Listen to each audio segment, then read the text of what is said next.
Okay, Assalamualaikum guys. Sama aku lagi dalam tim Panji. So, untuk vlog kali ni aku nak terangkan kat hampa tentang apa yang berlaku sekarang ni. Okay, baru-baru ni aku ada cerita tentang Palestin, tentang panggil-panggil mereka, 10 panggil mereka yang disebutkan dalam Quran.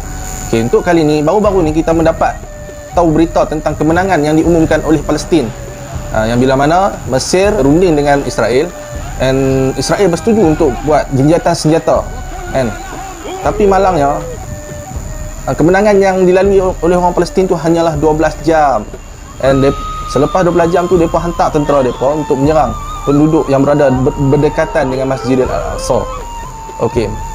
Untuk vlog kali ni aku nak terangkan kat hangpa kenapa Israel dia nak sangat tawan Al-Aqsa tu. Kan? Dia nak sangat tawan Masjid Al-Aqsa tu yang merupakan kiblat pertama kita, orang umat Islam dalam muka bumi ni. Aku akan terangkan kat hangpa setiap bersama aku.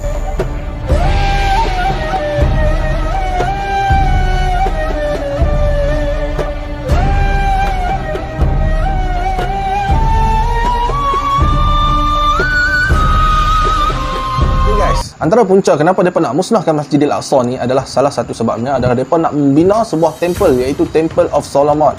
Okey, Temple of Solomon ni merupakan kuil Nabi Allah Sulaiman pada masa dahulu yang diceritakan adalah rumah ibadat Nabi Sulaiman alaihi wasallam. Okey, mengikut kitab suci kaum Israel ni, mereka percaya bahawa the Temple of Solomon ni adalah kuil pertama, kan, berdasarkan kitab Yahudi itu tersebutlah. Pada zaman Nabi Allah Sulaiman ni merupakan seorang raja ya, pada masa itulah. Dan zaman Nabi Sulaiman ni terdapat beberapa kaum yang kuat mengamalkan sihir dan kuat mengamalkan okultisme, ataupun lebih dikenali dalam bahasa biasa ni ilmu ghaib. Okey. So bila Nabi Allah Sulaiman ni dia dapat tahu ada kaum yang mengamalkan sihir yang sangat kuat dan mengamalkan okultisme ni. Okey, kan, Nabi Allah Sulaiman ni mengarahkan pengawal dia ataupun dia punya kesatria untuk pergi ke seluruh negeri yang ada kaum yang mengamalkan sihir ni untuk merampas setiap kitab yang tertulis ilmu sihir ataupun ilmu ghaib ni. Okey. So bila depa dah rampas apa semua, Nabi Allah Sulaiman mengarahkan dia punya kesatria ataupun pengawal dia untuk kuburkan semua kitab-kitab yang berkaitan ilmu sihir ataupun ilmu ghaib ni dekat bawah Masjidil Aqsa tu lah. Sebelum terjadinya Masjidil Aqsa, dia dikuburkan dekat situ. Okey. Nabi Allah Sulaiman ni telah terapkan dekat Bani Israel tentang penyembahan Allah itu satu, sembah Allah dan sebagainya, kan. Sembahyang cara Islam macam mana apa semua. So Nabi Allah Sulaiman dah hajar depa, tapi depa mungkar, depa melakukan kemungkaran. Depa tak mau terima juga Islam, depa lebih percaya kepada benda-benda yang mungkar, benda-benda yang tak elok. Okey. Setelah Nabi Allah Sulaiman wafat, kan, kesatria Nabi Allah Sulaiman yang jaga kawasan-kawasan Temple of Solomon ni, kesatria ada jumpa kitab dekat situ. Depa jumpa kitab dekat kuil tersebut. So kesatria dia mencuri kitab-kitab tu dan bawa ke Eropah, kan. Bawa ke Eropah, and depa telah menyebarkan ilmu-ilmu daripada kitab tu berabad-abad, kan. Depa ada pertubuhan rahsia yang dipanggil Freemason lah, macam aku pernah cerita sebelum ni. So Freemason ni lah, dekat Freemason ni lah ada kitab-kitab kuno mereka pada masa dahulu yang mereka sebarkan. So yang mereka nak musnahkan Masjidil Aqsa ni adalah untuk mereka bina Kuil of Solomon. So sampai sekarang mereka masih belum berjaya lagi. And baru-baru ni mereka telah dihentam teruk oleh tentera Hamas, kan. Mereka telah dihentam dengan sangat teruk, and mereka melakukan perundingan dengan Mesir, dan mereka bersetuju untuk buat genjatan senjata, kan. Tapi malangnya, macam aku cerita kat hampa tentang bagaimana sifat orang Israel ni dalam menipu. Kita tak boleh janji. Dalam Quran pun dah kata kita tak boleh berjanji dengan mereka, dan mereka memang akan mungkiri janji, kan. Kita tak boleh percaya mereka sebab mereka ni penipu, berdusta. Dalam Quran dah cerita. So kita kena ikut apa yang Quran cerita. Mereka ni memang penipu. So keseronokan ataupun kebahagiaan yang dialami, kemenangan yang dialami oleh Palestin adalah hanya 12 jam saja pada masa itu. And mereka kembali menyerang Masjidil Aqsa, and aku dapat tahu mereka setiap pintu Masjidil Aqsa tu orang tak boleh masuk, dikawal dengan tentera-tentera Israel, dengan polis-polis Israel. So kekejaman mereka ni memang sangat dahsyat lah, kan. So kekejaman yang dahsyat ni telah mengundang sakit hati daripada umat Islam dan juga orang-orang yang sokong Palestin, kan. Dia telah mengundang. So kebangkitan orang-orang Islam ni sangat luar biasa sekarang. Kita boleh tengok dekat negara-negara yang lain kan, kebangkitan umat Islam ni sangat terbaik. Dan negara Malaysia pun dan negara Indonesia pun, kebangkitan umat Islam serta negara Brunei, kebangkitan umat Islam memang sangat terbaik sekarang. So kita dah nampak dah, kita dah tunjuk dah yang bahawa kita sayang kepada saudara kita kan, seperti yang dalam hadis, la yu'minu ahadukum hatta yuhibba li akhihi ma yuhibbu li nafsi kan.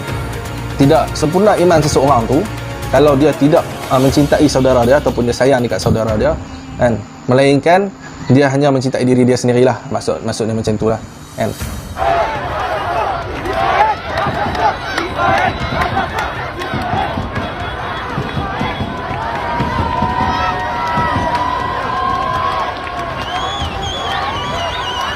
Kalau kebangkitan ini berlaku, kita boleh memerangi kaum Israel ini kan, dengan kekejaman-kekejaman yang kita boleh tengok kan, sehingga kan orang bukan Islam pun sokong Palestin, dan orang bukan Islam pun faham tentang kemanusiaan. Dia orang nampak macam mana apa yang berlaku dengan anak-anak Palestin kan. Kita boleh fikir dengan logik kan, kalau serangan itu, kekejaman itu daripada umat Islam kan, apa yang kita tengok, tentera Israel itu menyerang rakyat. Dia pun tak menyerang tentera, so dia pun tak berperang antara kerajaan dengan kerajaan, tapi dia pun berperang, dia pun menyerang rakyat kan. Kita boleh nampak betapa kurang ajarnya mereka, betapa kejamnya mereka. Mereka sanggup menolak orang tua-tua, mereka sanggup menolak orang yang sedang sakit, mereka membunuh orang sana, mereka membunuh kanak-kanak, melakukan kekejaman yang amat kejam. So kita sebagai umat Islam di Malaysia ni bangkit dan kita cuba untuk bebaskan Palestin.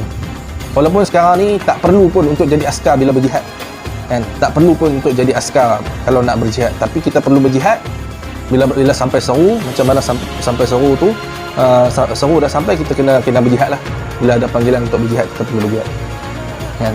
So untuk buat masa macam ni, Allah telah kurniakan kita harta, Allah telah kurniakan kita kelengkapan dan sebagainya. Itu kita bantu dari segi itu, kita bantu dengan apa yang kita ada dulu ya, di antaranya sedekah, kita bagi mereka perlindungan, kita bantu mereka dari segi keselamatan dan sebagainya. Dan antara senjata kita yang paling kuat sekarang adalah dari segi boikot kan, dari segi boikot.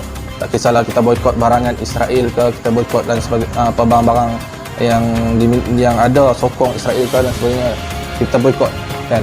Tapi bila ada company ataupun syarikat yang betul-betul rapat dengan Israel, betul-betul sokong dengan Israel, sokong dengan dari segi ketenteraan, dari segi penjara, dari segi security dan sebagainya, itu kita wajib boikot. Okey. Sebab apa kata wajib boikot? Apa tengok video. Saya kerja sebuah syarikat yang melakukan produk yang diboikot oleh boikot kerana menyokong Israel. Adakah saya dikira bersekongkol dengan Israel? Apakah hukum memboikot produk-produk Israel? Jawabnya ada dua jenis boikot. Yang pertama, boikot yang wajib, semua umat Islam kena taat belaka. Seperti syarikat-syarikat yang secara langsung memberi sumbangan kepada Israel untuk perjuangan orang Israel nampak menghapuskan umat Islam. Boikot tu wajib. Nampak? Semua orang kena serta, siapa yang tidak ambil serta berdosa besar. Contohnya syarikat-syarikat yang memberi sumbangan kepada tentera Israel untuk membeli peluru dan seumpamanya. Adapun syarikat-syarikat yang bukan beri sumbangan kepada Israel, tetapi mereka tidak berbalah dengan Israel. Seperti syarikat negara-negara putih, dia tak baik dengan Israel tapi tak balah lah. Ni diharuskan pada syarak. Adapun yang maknanya menyokong Israel, nampak, di dalam makna peperangan dengan orang Islam, tetapi tidak memberi sumbangan kepada tentera-tentera Israel, maka hukumnya sebaik-baiknya kita boikot juga. Kata seorang ulama, makruh kita guna barangan ini. Jadi nak tengok dulu syarikat awal ni syarikat mana. Takut kena syarikat yang beri sumbangan secara direct kepada tentera Israel, daripada keuntungan syarikat, tu wajib berhenti kerja serta merta. Sampai dah tengok dah kan. So tepuk dada, tanya iman. Okay, kita tahu sendiri apa yang kita perlu buat untuk bantu saudara kita yang berada di Palestin. Okey, inilah sebuah sikit yang aku cerita kat hampa. Tapi kita kena, orang kata, teguh ke hati kita, kita kena kuat ke hati kita untuk terus menyokong saudara-saudara kita yang berada di Palestin untuk terus kuat mempertahankan Al-Aqsa, dan satu hari nanti kita akan sampai ke sana dan bantu mereka dengan sedaya upaya kita. ماليزيا لستم من النوم، لستنا جيش التحرير من عندكم.